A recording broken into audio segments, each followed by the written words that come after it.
Welcome to episode 46 of I Thought I Knew How, a podcast about knitting and life and all sorts. I'm your host, Anne Frost, and this episode was recorded on November 18th, 2020. I'm back. The festival is over. It was a lot of fun. Planning has already started for the next one in May. Today, I have an interview for you with Janette Budge, a knitting teacher and designer from Shetland. I think you're going to like this one, my friends. Let's begin. Before we get going, I'd like to thank Jolene, Mary, Jan, and Libby for becoming patrons of the podcast since the last episode.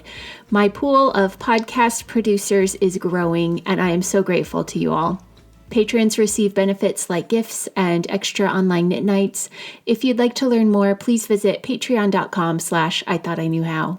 And thank you to Piper Grin for leaving a 5-star review and kind comments on the iTunes page for the show. Your reviews and comments not only help others find the show, but they provide a much appreciated form of encouragement for me. So honestly, thank you very much for taking the time.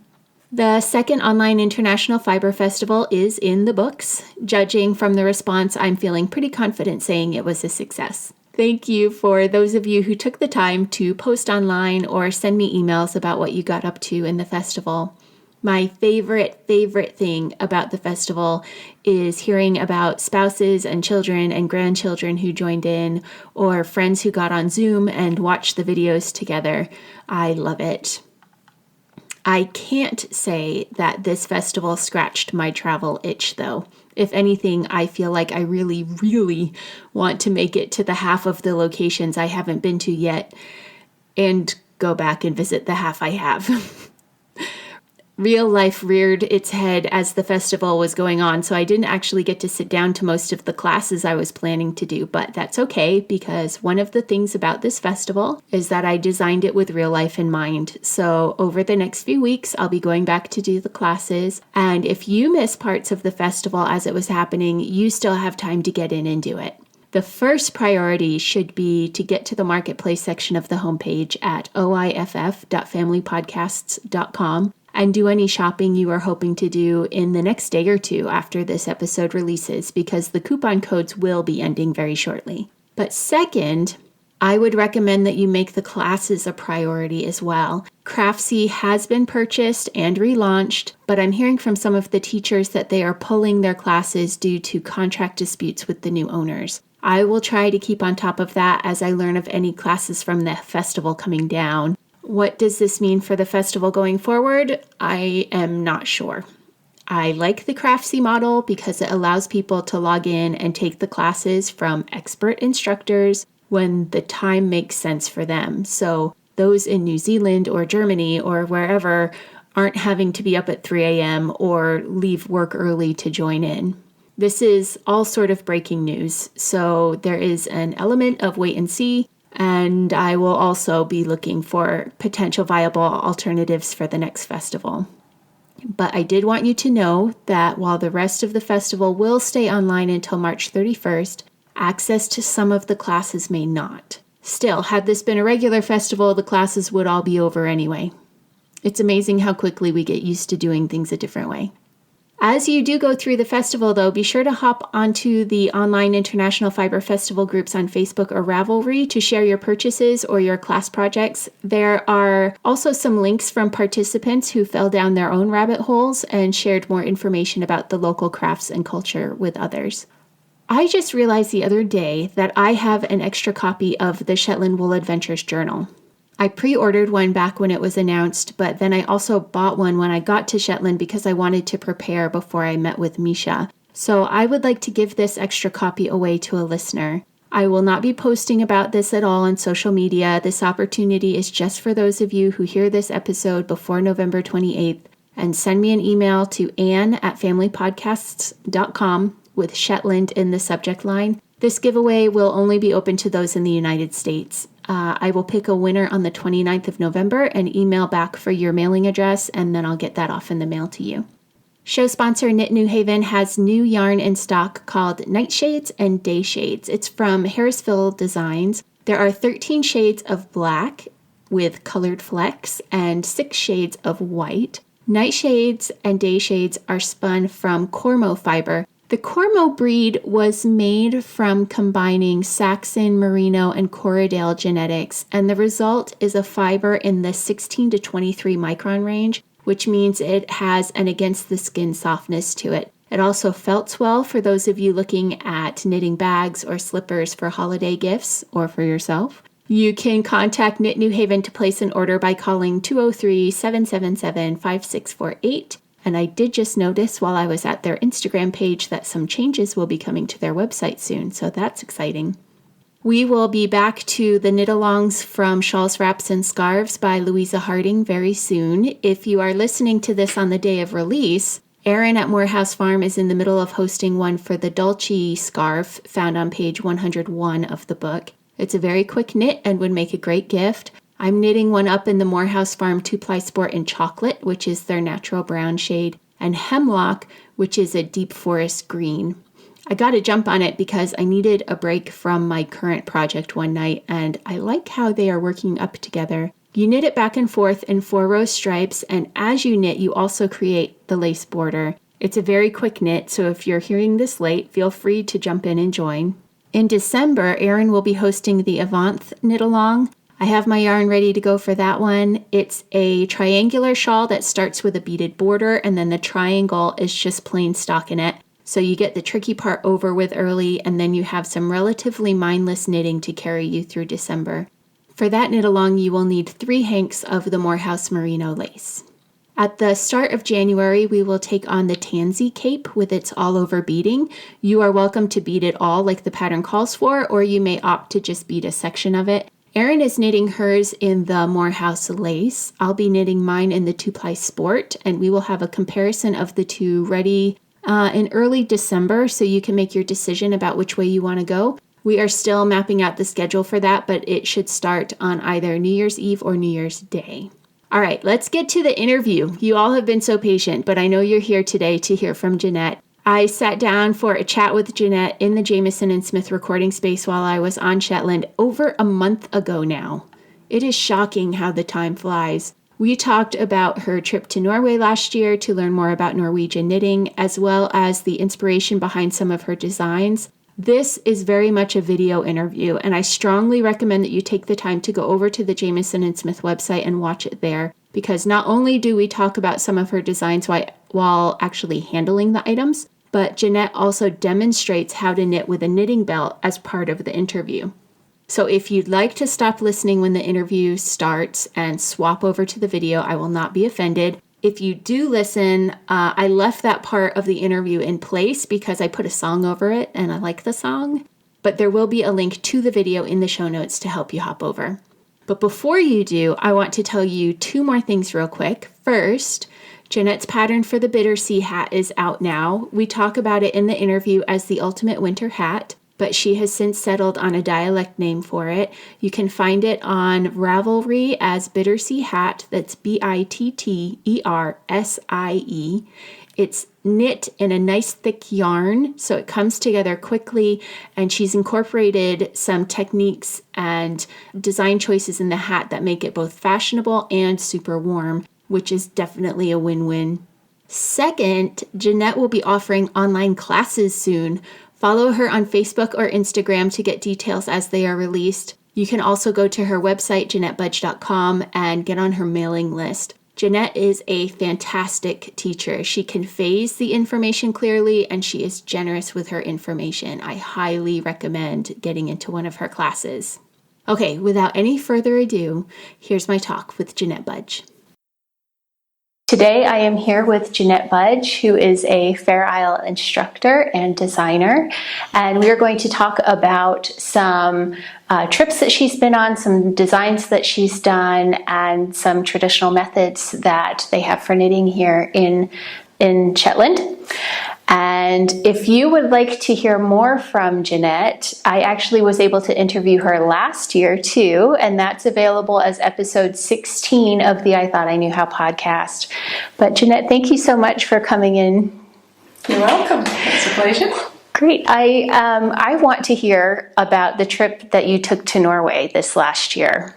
So you were invited with other knitters to go and learn about Norwegian knitting. Mm-hmm. What was that like? Oh, it was tremendous. It was just one of the best trips I've ever taken. Absolutely loved it. And it was organised by Patricia Fortune. She's Knitography on Instagram. And it was 16 of us all together. We were all knitters and podcasters. And we had such a fabulous time, and she had such a brilliant itinerary made up for us. And one of the highlights for me was going to the Salvo Mutton Museum just outside Trondheim. It was the Trøndelag area that we visited, and we were there for about 10 days. Oh, wow. And it was really fantastic. So what is a Salvo mitten, for those who don't know? Well, it's a traditional Norwegian mutton that I brought along the book that I requested for my birthday. And there's so many motifs that are similar to the Shetland motifs. And it's usually in two colours rather than blended like ferrule. And they're made in very small needles so that they're very dense and warm. And they have a patterned cuff as well as gusset for the thumb, which is often a little bit different. That's different than here. Usually it's an afterthought thumb. Is that safe to say? Yeah, often in Shetland it is. And they've got the little baby ones there as well. They're so cute. So it was so good to see the museum. It was quite a big museum. You've probably been to the Shetland Textile Museum here. So it was probably about 4 times that size. Oh, wow. Yeah. And they had a lot of other knitting and knitting machines. They had Salvo socks as well. Interesting. But it was a big industry for the town of Salvo at one time. So I really enjoyed that. Is the Norwegian wool different from Shetland wool? It's very similar indeed. Yeah, because they're all related. You know, they're the sheep over there. There's the various different traditional breeds, and one of them is called Blessed, and that's one of the colour names that we have for our Shetland here. But that's a breed name in Norway. Interesting. And there's a lot of other ones that I can't just remember the names of. It's a quiz time. But it's and we went to the Salvo spinnery, which is a really small micro spinning mill, and they produce yarn for crafters. They're just small amounts. You could take along. You've seen the pictures of the bales here at the wool brokers. Right. So you could take along one bale and get that spun. Or a couple of bales. It doesn't have to be, and then that wool is brought back to you. You get the same wool you put in, So, and they again deal with a lot of the rare breeds, traditional rare breeds that's in Norway. Yeah. You have this shawl here in front of us is actually a mix of the Norwegian yarn and the wool brokers yarn. So the darker is the Norwegian yarn, and then the brown down here, and they work really well together. Again, probably native breed coloring that you're getting. And this was lamb's wool alpaca from that spinnery mill. The micro spinnery. Yeah. Okay. And yes, this was just some that I had in my stash because I didn't have a plan for this yarn when I bought it. I wanted to make a scarf of some kind. Right. Patricia came out with this beautiful hap pattern. This is the Forest Path hap. And so I really want to knit her pattern, and it's come up beautifully. I've worn it on some colder nights already. Yeah. Oh, yeah. It's already pretty chilly here in Shetland this year. Yeah. And we visited a couple of farms as well. Gunelland had a farm home guard, and she had a little flock of sheep, and we got to sit around a campfire and drink birch tea that she made for us. It was so lovely, and it was all snowy because it was February. Oh, wow. It was like a couple of feet of snow. Wow. So you can see the pictures. We had a hashtag that you can maybe put that in the notes later. And that for everybody on the trip that took photos used that hashtag. And another one was Jan Fredriksson. He was a small farmer, and he produced his own butter, and he had an amazing delicious butter, like this traditional butter mold that makes it like a small castle almost. Butter patty. Wow. And he made his own flatbreads, and we got to taste it all. And that sounds wonderful. it was amazing. And he's a textile researcher as well, and runs his own small farm in the Trøndelag area.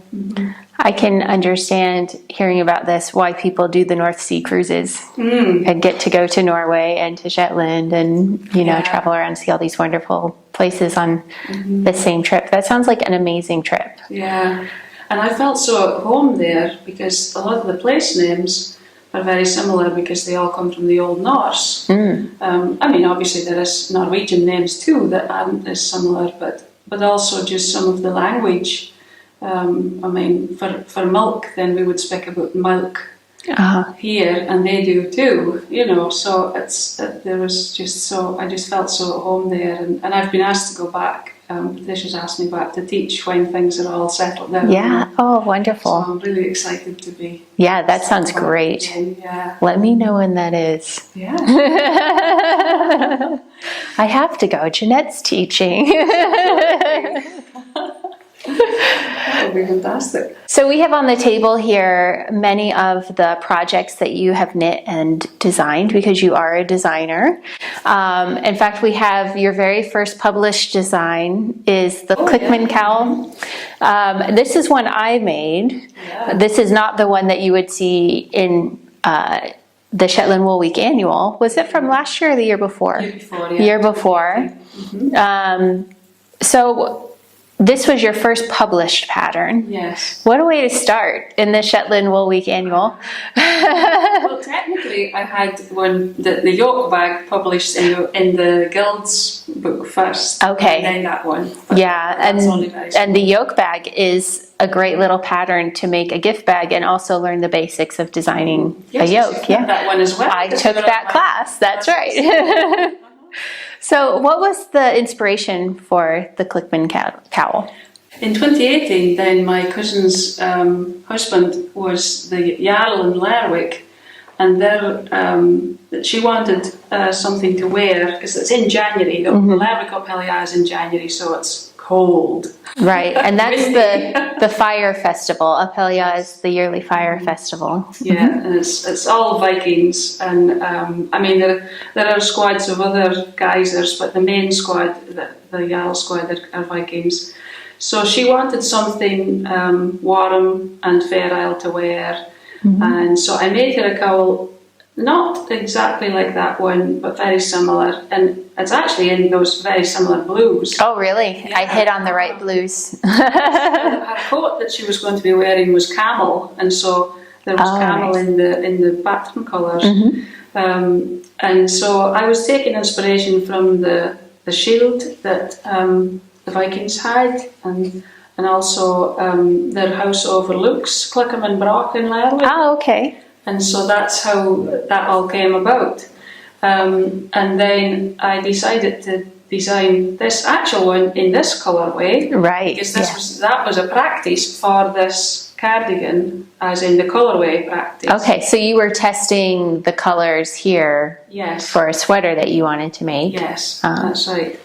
And there are, because the motif is larger, there are some changes in the cardigan motif in the colourways, but it's still a good way. I mean, I'd rather knit something that was useful than just a little swatch, And you need a bit of a size of swatch to be able to see how it's going to look, how the colours are going to come together.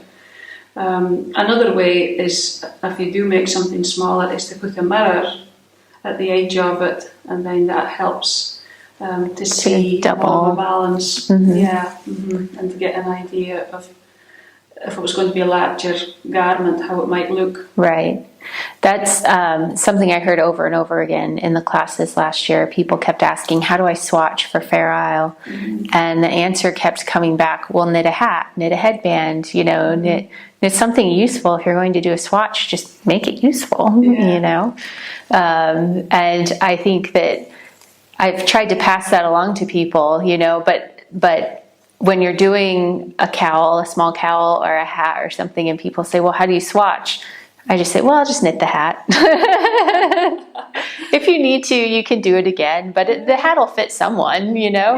And if it's a little bit too big, then you can give it a hot wash and just shrink it down a bit. Follow it a little, And if it's a little bit too small, then, get it on a balloon and really stretch it. I mean, we would put a thread. This one isn't finished yet because this has a turn to go in, but we put a thread around the base, and then that would pull it down over the balloon. Further. So then it pulls it in this direction as well as that direction. Okay, and it can really and if you use a cotton thread, then it comes out much easier. Yes. After, I have sort of mercerized cotton that I've used, but I've used Shetland wool too, but you have to sort of pick each stitch. Yeah. It is a grippy wool. It likes to be with its friends. That's a good way of putting it. Yeah. So I talking about the colors that you used, I actually think of this as your signature color. Oh, and I don't know why. It might be because of this cardigan, but I think of that as being your signature color. Is it your favorite color? Do you design using your favorite colors? Where do you get your color inspiration from? Well, this colour goes back to when I was a child. My mother would always knit cardigans or jumpers for me. I remember it in the 80s, tank tops was the fashion. And you would have a tank top with a ferrule in the V, just the tank top was plain, but you had a ferrule section in the V, and that was burgundy. And so it's like she always said that colour suited me, so I probably really like that colour anyway, because you're being told that thing. Yeah. But green, I really like green and teal as well, and so for myself, then I would certainly start with a colour that I knew was going to suit me and that I really liked. But with this one, then I guess I actually started with the purple colour, which is right here on the edge. Of the background, because I never knitted with purple, and I thought, right, let's see if I can find a way to incorporate purple and make it work into a design. And in this shades there are hints of purple in the colours, and so then it helps to balance it out and tie it in to the motif. So that's kind of how I started. It is easier to do that with the heathery shades. But if you had a solid colour, like this navy is a solid colour rather than this being a marley heathery. Right, yeah, that one's sort of a blend of purple and pink mixed together. Yeah, got lots of other shades in it, so it makes it easier. And another thing that's often talked about is to help the pattern stand out is to have solid colours for one of them. So the motif would be in solid colours, and the background colour could be a marl. Okay. It doesn't have to be like that, but to get the pattern. Well, I keep calling it a pattern in Shetland. This is the pattern. Right. We think of the whole instructions as the pattern, but what we would say motifs, you call the pattern. So we're talking about the yoke design there. So I try to call it motif, but I often forget. Yeah, that's okay. Now everyone's on the same page. Yeah. So, because, but sometimes people want them, or I remember a student in a class saying they would like it to be, is it there or is it not? You know? And so that, it's a softer pattern rather than standing out.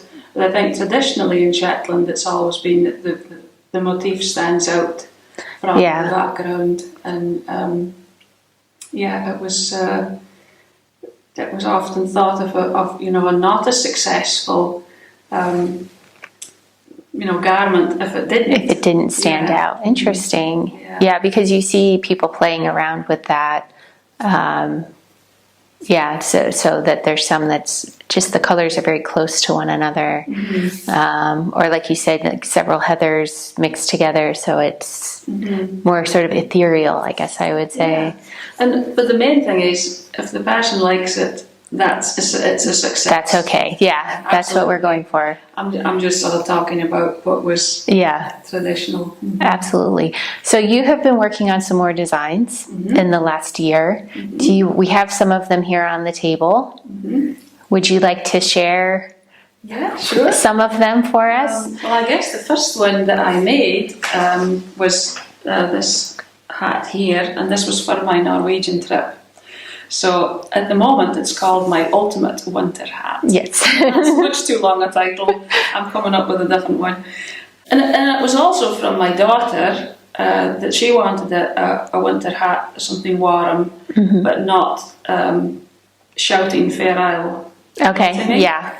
But this is made in double knitting, and it's a folded brim, and the rib is 2 in 1 rather than 2 in 2 or 1 in 1, and then it's just a simple motif, and then the crown is done in 2 strands to make it warmer. It's not quite twined knitting because it's not being twisted each time, but it's a similar. Yeah, you actually, I knit one too. This one's mine right here. Not to brag, I'm very proud of it.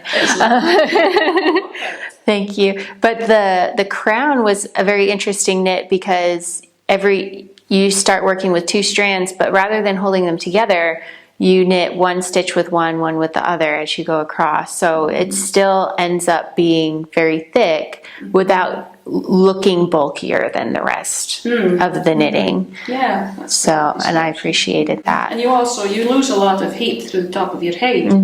So you want to keep it as warm as you can. And if it's windy, you need double thickness. The extra, And I went the extra mile and put in some lining. This Another was liner. A jumper that had felted, and I just cut up some fabric on the inside.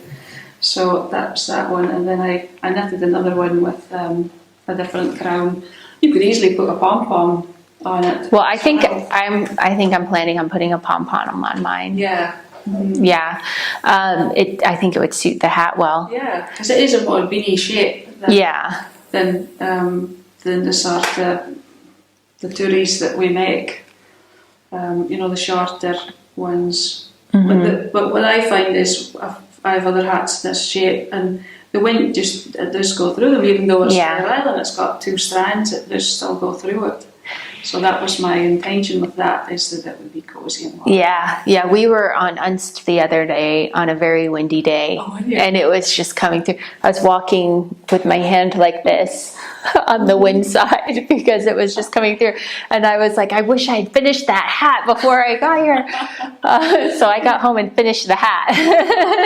It was a good motivation then. Yeah, it was, because I started the hat and I was knitting it and thinking, this is really thick. This is, it's double knitting and it's folded over for the brim. And I'm thinking, oh my gosh, is this going to make sense where we live? And then the first day we were here, we walked up to Sunberg Point Lighthouse, and the wind was blowing there, and it was coming through the hat I had on. And I was thinking, oh yeah, I need to get that hat done. And then we got to Unst, and I thought, oh, I really need to get that hat done. So I'm looking forward to wearing that on the rest of the trip. So what else do we have here that's new? Well, I guess the next thing I knitted was the little lamb's jacket. You might have seen it on the Wool Week yes, it's so cute. And things. This is in Woolbrokers yarn, and I just thought it would be a fun knit. My nieces run the farm down in Mutton near St Ninian's Isle. They were on a television show too, weren't they? What was it called? This Farming Life. This Farming Life. You can see Janette's nieces. Yeah. And they also were on, they won an award from a BBC programme, Country File, a couple of years back, and they were nominated and won That's fantastic. Farming Heroes Award. So, so they have some lambs and things, and I thought it would be a fun thing to do a little. So little. jacket for the lamb. And I mean, people could, if you don't have your own lamb, you might have a dog or something that you can adapt. I haven't written the pattern, but I was inspired by Uti Keter. She used to live in Shetland. She's from Finland originally, and she did a lovely little dog jacket. So I sort of took a few, just the sort of way that she'd constructed the sides and things where this was done with a steek. So another thing is, I was going to ask if it was steeked. Yes, and so this was a nice way to practice a steek. So that's a little project that I did that was just a bit of fun. That's adorable. And then I knitted this hat really to match this scarf that I made a while back. I was actually knitting it in Norway, just to have something to knit along, and I wanted to, it's nice to have matching with your jacket. Yeah. And my jacket is red, so it goes quite well together. But I still have to sew in this. It's going to be winter, Janette. Well, I got to know. get that done. Because it was coming into summer, then I didn't bother. Yeah. All these. It's time. Yeah, it is time. But I was really happy with the crown on this. Oh, that is like lovely. The way the crown came. Yeah. The red and the light blue. So where can people find these patterns? I know not all of them are out. Yes. But as they come out, you have plans for some of them. I have a Ravelry page. So the Klickman Cowl is That's where that one is. Single pattern on there. It may still be, they may still have annuals available from 2018, Shetland Wool Week.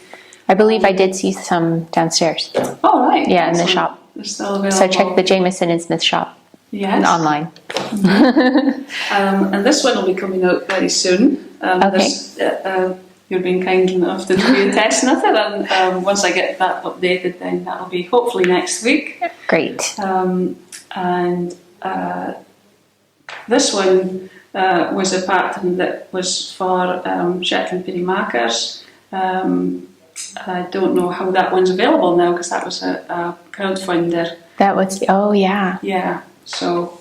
I don't know if that one, but you can go, I think it's just called the Makers hat. Yeah. Right, yeah. So if you try on Ravelry, you should be able to find a link for it there if it's available. And then in the summer, I decided I would like to follow someone else's pattern for a while and not be designing all the time. Yeah. So this was from a designer who was on the trip in Norway, Jimmy Knits, and she had it in a lovely grey that was in a Norwegian wool, and it was really soft. And so I decided to knit it in, I haven't knit with mohair at all, so this is in mohair and then Jamison's jumper weight yarn held double. And it's so beautiful and soft. It does. It feels divine. It really does. Every time I picked it up to knit, it just brought me so much joy. Yeah. I have to say. And it's FC22 is the colour. Okay. And it was Eden Cottage yarns, and it's a silk mohair in wild raspberry, so they went really nice together. I actually bought the silk mohair first and then used my shade card to decide on which colour I would put with it, because there's many more colours available Right. with the jumper weight than there was with the silk mohair. Yeah. So it's really has been a joy, and I just have button bands now. But I know it's almost done. I only finished the sleeve last week, so that hasn't been languishing that long. Yeah. No. Yeah, that's interesting. I don't think people think about holding a Shetland wool with another yarn, but it really it's softened up so much with the. I already find the Shetland wool to be wearable, but that makes it just Sumptuous. very nice, very nice against the skin. And it was done in like a 3.5mm needle, so then it means it knits up quick too. Right. And it's got a fairly free feel to it. You know, it's a lovely drape to it. Yeah. So you normally this week you would be busy teaching classes. And one of the classes that you teach is how to use the Shetland knitting belt. We both have our knitting belts here with us. Here. Do you want to talk people through, I guess, the anatomy of a knitting belt and how they're used? Well, the very first ones were made from straw, and it was really to steady the needle that you were working with, so you could knit quicker, and it was probably easier for them to walk and knit as well with having that. But they didn't stand up to the weather and wear and tear very well. Yeah, it really was just straw tied together, tied around, yeah. So these are made of leather, and then they're stuffed with horsehair, and that's, as far as we know, that's, how they progressed. We don't know of any in-between versions. And you wear it on the side. If you're right-handed, you would wear it on your right side. Okay. And you just pop it on, buckle it on, and then your empty needle goes into the belt. So Okay. the needle you're going to knit onto is the one that goes in the belt. And what it really does is it helps your brain to know where the point of that needle is very well, so that when you're knitting, you can knit much faster because it's stationary. When you're knitting with a circular, it's a little bit more movement. Yes, more movement, more wobbly. But that's maybe me that's not used to a circular. Yeah. Once you get used to a circular, it's good. It's not I think it also helps your posture because you're sitting up straighter because your needle is out. Your works, yeah. And you're also, the belt is taking a little bit of the weight of the knitting. So if you're knitting on a larger garment, then it's taking some of that weight. And and you can sort of lean your wrist on it sometimes as well, and so then it helps with any arm strain or things like that. Yeah, I'll sometimes pull it out when I'm starting to feel some restraint. I grew up knitting with just straight needles or circular needles, and so that's what I'm quickest with, most comfortable with. But when I start to notice some restraint going on, I'll transfer it to the long double pointed needles and use my knitting belt for a while so I can continue. Do you find that helps? I do, yeah, because it's a different position and a different movement involved, and so it works different muscles and gives my wrist a bit of a break. So we're going to actually pause for just a moment, and we will get situated in such a way that Janette can give us a little demonstration with the knitting belt before we carry on with our interview. This is a cardigan that I'm knitting for my daughter, and she keeps growing, so I keep adding on more rows before we finish it. So the empty needle goes into the knitting belt. It can go into any hole that feels most comfortable for you. This is a 3mm needle, so I tend to stick it into this hole. Sometimes if I'm knitting with a 4mm needle, it'll be further down in this hole because it will stretch the hole and make it, that size forever. So then I'm just going to begin. So the stitches are all on 3 needles, and then I'm knitting with the 4th, and that's really because of the number of stitches that we've got in total. I've got a string tied around the body of the cardigan so that it stops the stitches from jumping off the ends. You can also use corks on the ends of the double pointed needles, or you can buy special rubber stops that you pop on.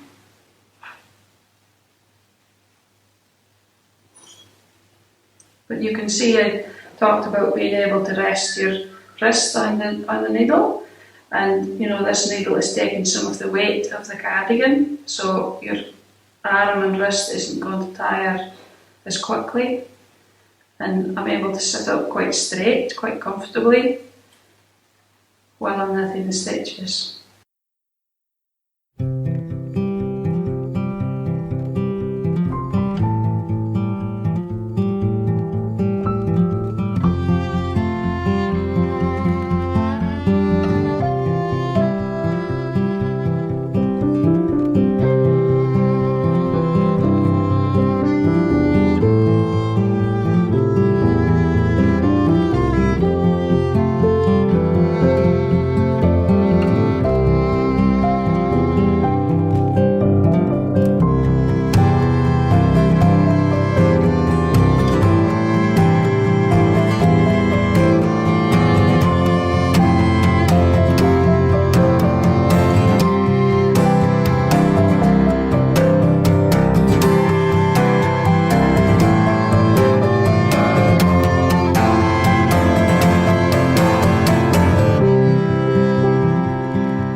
Thank you so much for showing us how to use the knitting belt.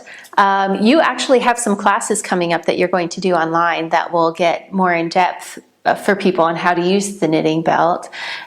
Where should people go to get information about those classes? That will be on my website, JanetteBudge.com, and there'll also be information on my social media accounts, and Instagram and Facebook. And you're Janette Budge everywhere, right? You don't have like a cutesy name or... Okay, and we'll have links to that in the show notes as well for people so that they can find that. So are there any other classes that you'll be teaching online? Well, I hope so. I guess it will depend on what people are interested in. Mm-hmm. I did think about doing a colour class, but how that works with different lights online is maybe a thing, but still we could go through some of the theory. Right. I think I'd like to keep the classes quite short because online it's a very different environment for people having to sit and just look at the screen. Yeah. So I think I'd like to keep classes to maybe an hour and a half. Mm-hmm. Normally in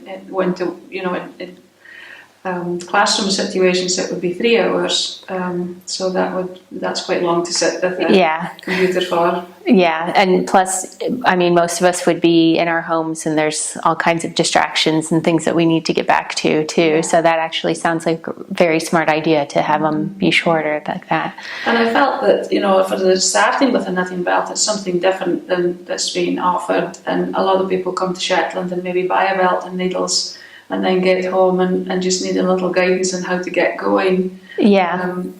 Or maybe they've tried using it and they've had some issues, and this would be a way for them to iron those out. Yeah, that's a great idea. I'm looking forward to taking one myself. Good. I need a bit of a refresher on it.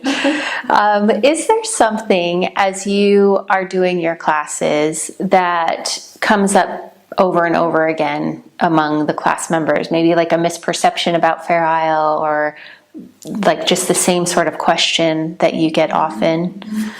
Well, I think the first one would be with the knitting belts. They think that it's only used for Fair Isle. So some people think that you would only knit Fair Isle with the belts, but really you can knit anything, because it's anything you're using with a long double pointed needle.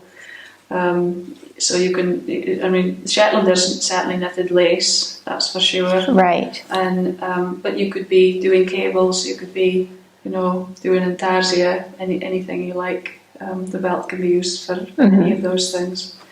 And I think the one that comes up most regular in the class is about floats, the thread that goes across the back of your stitches, yes, the yarn you're carrying, as to how often you should be catching the floats. And there's a lot of discussion and debate, and sometimes things in books, every 5 stitches maybe, but I think it's more to do with what you're knitting.